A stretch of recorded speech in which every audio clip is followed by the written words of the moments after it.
and today I want to show you how to set a standard cab. We get a lot of questions at Halstead about what wire, bezel wire to buy and stuff, so I just want to go over a few questions and then we'll head over to the bench and I'll show you how to set the standard cab. So, one of the questions is what material should bezel wire be? Bezel wire should always be fine 0.999 silver.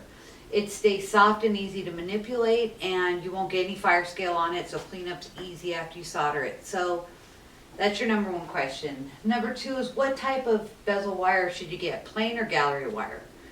Well, plain's easier to learn with. Plain gallery wire is just straight, thin bezel wire. It's easy to work with if you're a beginner. Now, as you become more advanced at Cabochon setting, gallery wire is going to be more fun to use for sure. It adds a lot of design elements to your pieces, and however, it can be difficult to line up the patterns. That's why I'd say it's not really beginner friendly. So I put up a little drawing right here. So if you have a bezel wire that just is pointy along the top, when you go to settle it to do a professional setting, you would want to line up that pattern when you cut it and solder the seam together. So in this case, you would try and solder it right at that point so that both sides match up perfectly. And that can be a little tricky to do, especially if you get into the more, I don't know, busy looking gallery wires that are just kind of crazy with flower patterns or whatever in it, circles, all this kind of stuff. So you just kind of be aware of how much experience you have before you go and buy one, and then you find out it's very hard to set the solder seam together and where it looks professionally done. So that's just something to consider when you move into gallery wire. You will want to, and it is a great wire to work with. So the last question we always get is what size wire should you get for your type of cabochon? So you need to learn about cabochons, and let me just show you really quickly. If you have a short, round, standard cabochon, you're just going to want to get a short bezel wire, like 2 millimeters or so, just enough to come up and over where it can grip onto the walls of your cab. Now, if you had one that looks like this, it's very, very tall. However, it starts coming inwards right away. It starts doming right away, and your curvature is right away. You can go ahead and get a 2 millimeter bezel wire there too, because it's going to grip it immediately. And that's all you need. You just need it to come in a little tiny bit to grip your cab and hold it in place. Some cabs, however, are very tall and straight up and down, and that means you're going to have to get a large bezel wire, very high. And you're going to have to do a measurement with that with calipers or a ruler. And what you want to do is you want to start at the bottom, work your way up, and reach the curvature right here. So the very first point where it can grip, where the bezel wire can grip the top of the cab, is where you're going to measure to. So I hope that helps. Now let's hit the bench and I'll show you how to solder together a cabochon. All right, now that we're back at the bench, I wanted to show you how to set a cabochon. So what you'll need is bezel wire, a cab. I have a blue apatite here. You'll need a permanent marker, a little mini file, and of course something to attach your bezel wire and eventually your stone onto. So I have a little sheet right here, sterling silver sheet with a little 2 bezel already on it. No stone is set in it yet, but it was a demo, so now I can use the rest of it to finish it, a little pendant or something. So first of all, what you want to do is you want to get your bezel wire and unwrap it, and you want to tightly wrap it around your stone. And this is crucial, it has to be tight. And then once you have it wrapped around your stone and it's a good fit, then you'll want to mark it with your permanent marker and overlap it by about 1 millimeter. You don't need much, but you do need a little extra so you can file it straight.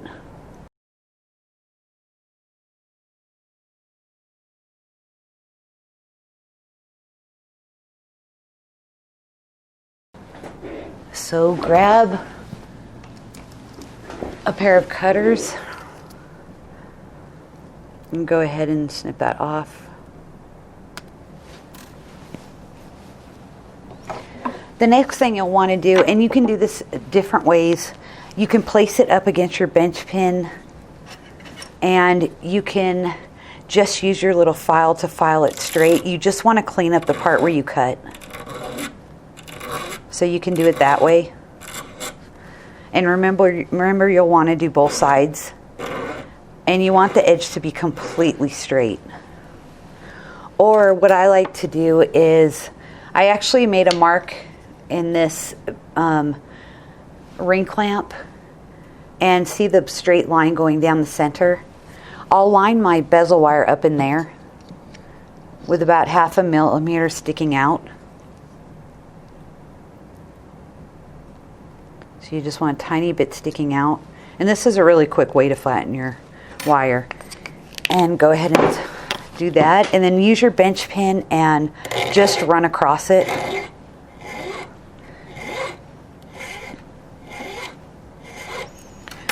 And now go ahead and just flip it and keep it along that straight line if you've made one. And that way you just know you're getting a straight, even file. Once you have it in there, go ahead and close it up.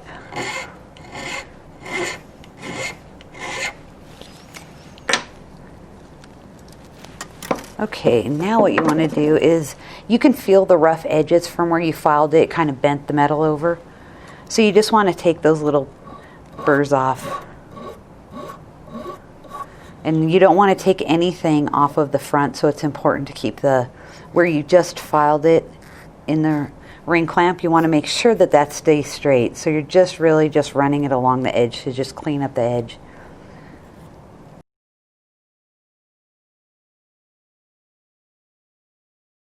Next, you'll want to wrap it around your stone and see how the fit is.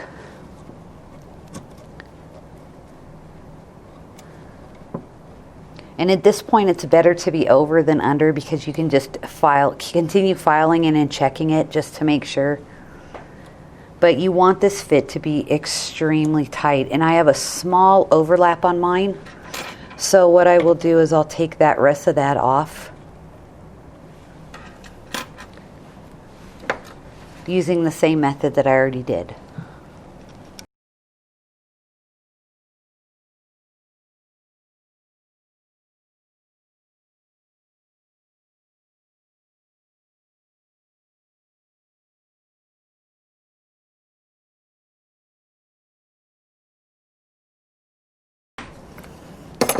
So again, I'll check for the burrs.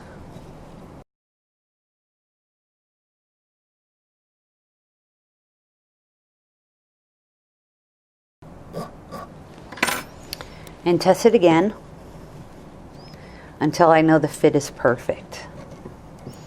Okay, now that I know the fit is good, I want to go ahead and solder this closed.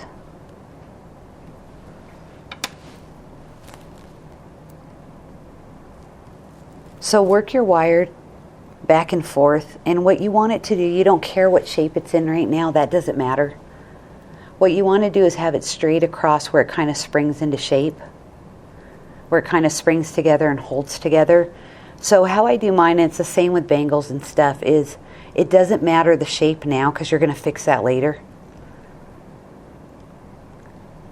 But you want to make sure that your joint is very, very tight and you can't see, hold it up to the light and you can't see any light shining through it. And then afterwards you can turn it back into a round shape. So I'm going to go ahead and place it on the in the third hand. So let me set up the camera and we'll go ahead and do that. We'll solder it. Okay, so I'm now set to solder it, and what I've done is I've placed it in the third hand. The joint is down below, it's at the bottom. Let me see if I can show it to you. So it's right here. Now what I want to do is I'll want to flux that.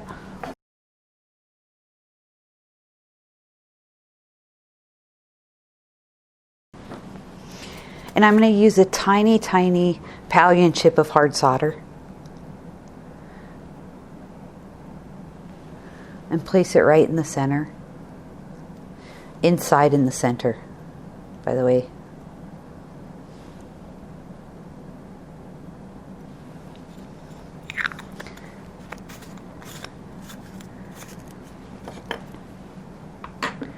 And I have a tiny torch tip on here because the bezel wire is so fragile. I want to use the smallest tip that we have for this part. And remember, your torch always goes in your non-dominant hand, and your soldering pick always goes into your dominant hand in case a chip pops off or something while the flux dries. You'll use your soldering pick instead of your hand to grab it. I'm slowly going to circle this around the entire sterling silver piece, and I'm keeping it kind of away from the metal itself because I want that flux to bubble, and that way the chip won't fly off. And now that I have it pretty heated, I'm going to go in the bottom and just hit the bottom back and forth.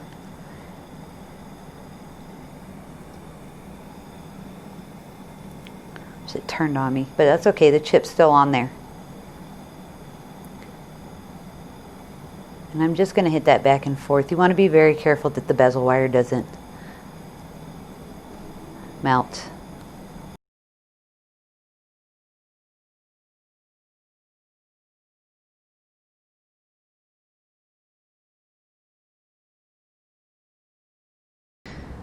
Okay, and it's flowed, so now I'm going to go ahead and put it in the pickle and give it a few minutes, and I'll pull it out and we'll continue.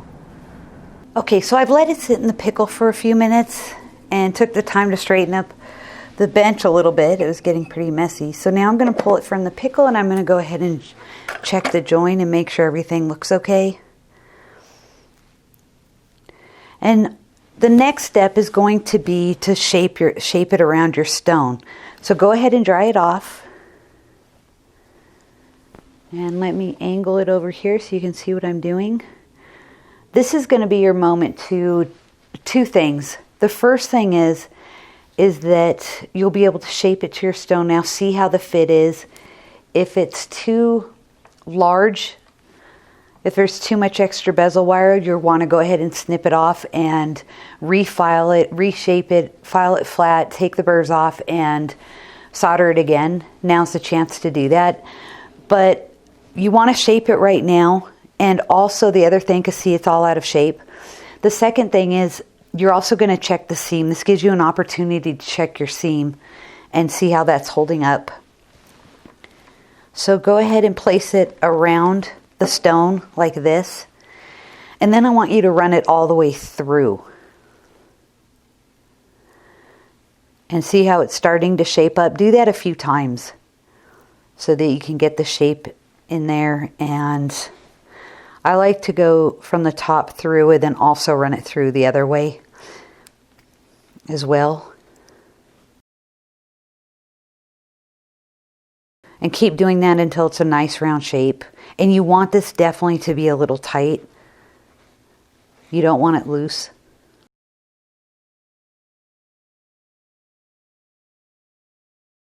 So just go ahead and do that until it's a nice round shape and it's what you want.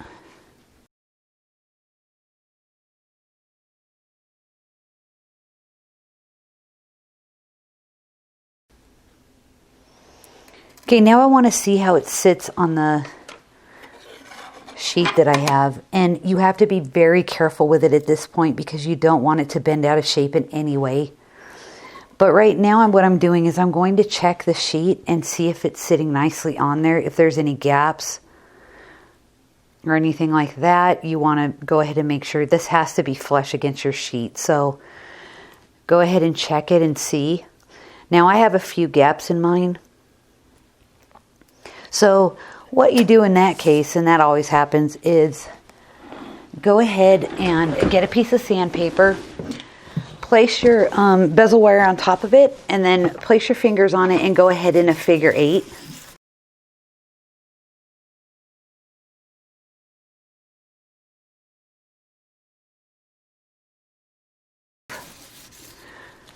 Now I'll check it again. And see how that looks. Hold it up to light to check to see.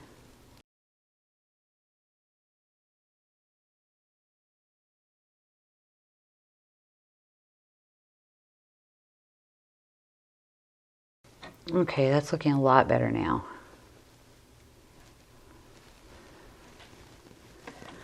I'm going to run the stone back through it again. Make sure when I sanded it, it didn't come loose or it didn't lose its shape again. Because once I solder this onto the sheet, once I solder the bezel wire onto the sheet, I can't change anything. So you just want to make sure that you get this right. And when you go to put it in there, when you finally go to set it, you're going to go in upside down. So you're going to be placing the stone on top and pushing it into that bezel wire. That's why I like to pass the cab through several times in both directions, just to make sure that it's a really good fit. And that it does pass through both directions. Okay, once it's good, you can go ahead and pull it all out. And without changing the shape, put it back on there. And sometimes you may not put it on the side that you sanded on, so just flip it over and check it.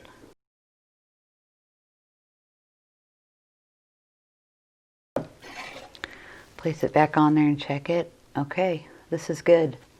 So I've already used, to do the bezel wire, I used hard solder. So now I want to move down to a medium solder so that I don't reflow the hard solder that's on the bezel. And I also don't want to put more heat on this bezel wire than I need to because it's so fragile, it's so thin. So I'm going to go ahead and clamp it into the third hand, just on the edge because I want a lot of heat on the metal.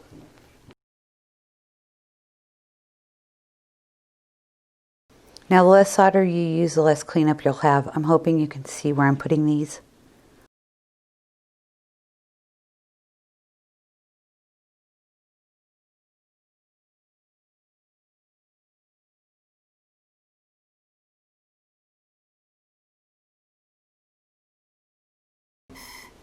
Okay, so I have the solder chips on there, the medium solder. And I'm using a larger torch this time because I want a lot more heat because it's on this thick sheet. I believe this sheet is 20 gauge. And what I want to do is I want to go ahead and heat it from underneath. So I put on a different torch tip that's bigger.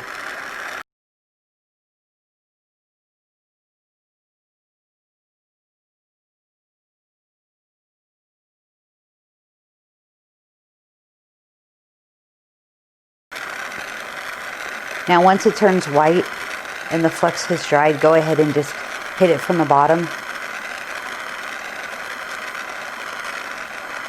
And I want to get in and get out as soon as possible. Okay.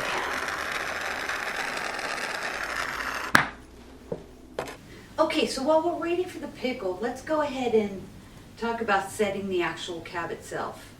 So today we're going to do a round bezel, a round cab, which is super easy and the one you should always practice on. As a beginner, it's the easiest stone to set.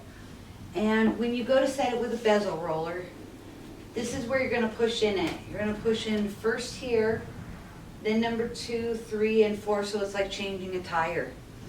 And then after you set that in, push it in with the bezel roller. You're going to go around it with the burnisher to smooth out the metal and shine it all up. It'll look beautiful. Now it gets a little different when you go into odd shaped cabs. They're a lot different to set. They're a lot harder to set.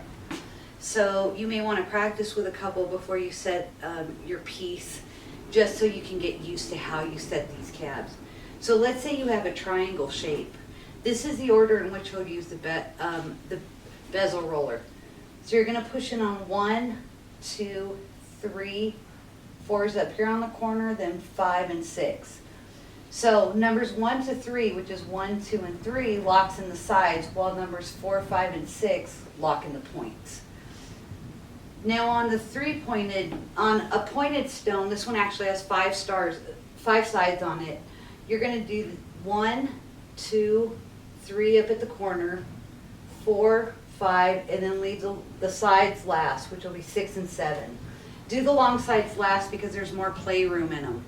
So if you have metal creeping up around the corners and stuff, you have a chance, more of a chance of spreading it, thinning it out and making it more even on the flat side. So other than round, solder seams should be located on a flat side all the time. If you were to put your solder seam right here on the corner, it could break while you're setting it. So it has a better chance of staying together up here on the long side. So make sure your solder seams always are on the flat side of your piece. And if stone doesn't lay flat, you can use sawdust underneath the stone. If it's an odd shaped stone or it hasn't been sanded correctly down at the bottom, you can use sawdust if it's a little wobbly. Sawdust is great to use. It will even it out so it lays flat. And if you get any sawdust in between the bezel wire and the side of the cab, you can use a little pin or something and just pick that out. But you want to make sure it's tight when you set it, so push down with your thumb on top of the cab and then use the roller around whatever stone you have. So that's it. Let's go back over to the bench and see how that's coming along. Okay, so I've let it sit in the pickle, and now I am going to go ahead and finish it before I set the stone. Now, setting the stones are the last thing you ever want to do. So go ahead and take a minute to clean it up, and then we'll set the stones. Okay, so I've touched mine up a little bit with some finishing stuff. Now I'm just going to set the stone for you so you can see how that part's done. So take the stone that you chose and you want to push it down into that bezel wire. And it should just fit snugly in there. If you're unsure if the wire may have moved, you can use string or something underneath just so you have a way to pop it back out. Otherwise, once it's in there and you don't have a way to pop it back out, you can't move it out. A lot of people also saw out a shape in the back, and that allows you, well, not only it's decorative, but you can also push on that to push it out, to pop it back out if you need to. But if you don't have anything on the back, then you're going to need to use string or something, just something you can pull it up and out in case you need to adjust anything. So the stone is in there right now. And now what I want to do is I want to fold the sides over. So I'm going to go ahead and use the bezel roller. And I'm going to push down. And I'm going to do it like I'm setting a tire. So I'll go to the opposite direction and push that side down. So I'll go diagonally from each other.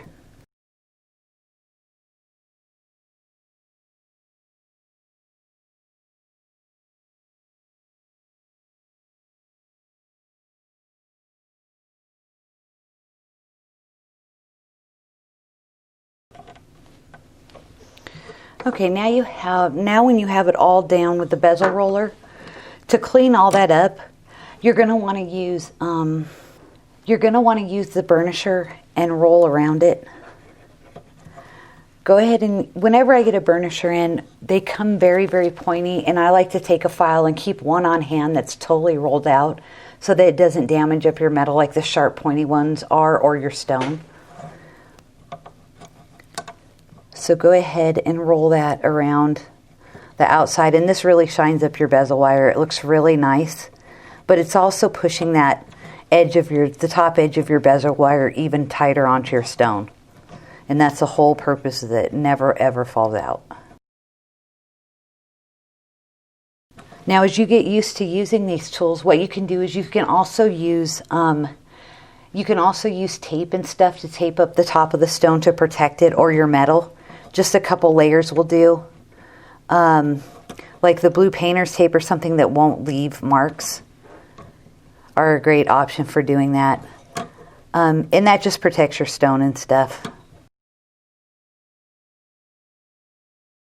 So now when you've worked your way around it, it should be a very, very tight fit. You shouldn't see any holes.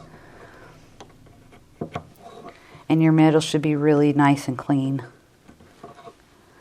because it's burnishing the metal too.